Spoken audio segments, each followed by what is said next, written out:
Alice in Wonderland is a classic novel about innocence and the odd way that children perceive the world.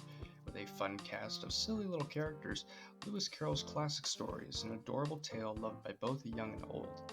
Alice Madness Returns, on the other hand,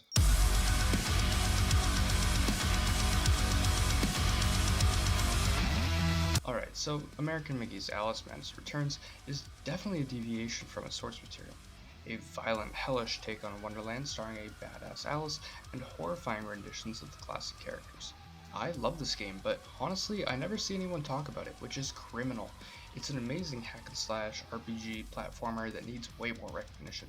So, in an effort to signal boost it, let's talk about it. Also, this is the second time I've covered a hack and slash RPG platformer game based on a book on the channel. Wow, if I had a nickel for every time I covered a book-based hack and slash on the channel, I'd have 2 nickels, which isn't a lot, but it's weird that happened twice. Alice Madness Returns was released back in 2011 and is actually a sequel to a game just titled Alice, which isn't worth writing home about. The game was spearheaded by American McGee, who is known for his work on the Doom franchise. Also, the artist for this game, Ken Wong, would later go to work on Monument Valley, which honestly deserves a video on its own. That game is amazing. The game has psychological horror themes, as evident in its story. Alice Little, traumatized by the death of her family in a house fire, imagines up Wonderland as a way to save herself. Discharged from the psych ward and is placed under the watch of an orphanage for other traumatized children, yet Alice still suffers from her mental disorders. To put an end to her horrors once and for all, she returns to Wonderland to put an end to her traumatic memories. I think. I'm not gonna lie, I felt really lost with the story. Jumping into Wonderland, the game made it seem like this big return, and I wasn't really in the loop. I went back to the first game to try and fill in the gaps, but that didn't really help out too much either, so honestly, I'm not 100% certain on this game's overarching story. I can tell you the immediate story, which is that there's an evil taking over Wonderland. My caveman brain can comprehend that just fine. But you know what? Fuck the story. It's all about the gameplay, baby. That's the whole reason I made this video. This game is fun as fuck, and it blew me away with how much of a sleeper hit this game is. I thought this was gonna be some half-ass weirdo game, but when I picked up the pepper grinder and learned it was a minigun, I was hooked. Okay, for real, let's talk about gameplay. The shining star is combat, which is extremely fun. Over the course of your journey, you'll gain new weapons to use, each having their own properties to help you in your battles. For example, the hobby horse can break through enemy defenses, but the vorpal blade is quick to attack with. These differences and advantages make you constantly switch weapons, keeping things fresh. Combat is also super fast paced, making it almost feel like a bullet hell sometimes. I found myself constantly spamming the dash button, getting some attacks in and then dashing away, and I loved every second of it. It always kept me on my toes.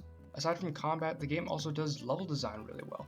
The platforming is a lot of fun and offers some unique obstacles from time to time, such as fans or invisible platforms you can only see by shrinking down. That's another thing. Alice can shrink down to navigate through small passageways. This can either lead to secrets or be a part of the main pathway. It always felt rewarding to see a secret one and go through it to discover what's on the other side. My favorite part of this game, however, is the art style. When I said Dante's Inferno was one of the most unique games I've ever seen, this is the most unique game I've ever seen. The twisted depictions of classic characters and the detailed, unique presentation of the different areas are beautiful. The designs of the weapons are awesome, and the enemies are weird and unsettling. Overall, Alice Madness Returns is an amazing game, but there's one little flaw that plagues the entire experience: the game's length. This game is long. Like, really long. Way too long. Not just the overall game, but each individual section. Combat encounters are too long, certain quests in the game are too long, the amount of time you spend in a certain themed area is too long, you name it. I stopped playing this game for a while because I was going through this one Japan themed area for literal days. This 14-hour game probably could have been cut down to 9 hours without sacrificing too much. This game is longer than Bioshock Infinite, it's longer than Arkham Knight by half an hour, it's longer than Halo Infinite, and hell, it's longer than all 3 Lord of the Rings films together. If you can power through it, then by all means pick this game up. It's on Game Pass, you're gonna love it. But if you can't stand long games, tread lightly. At least play the first 4 hours or so. I think this game's mechanics and art style need to be appreciated.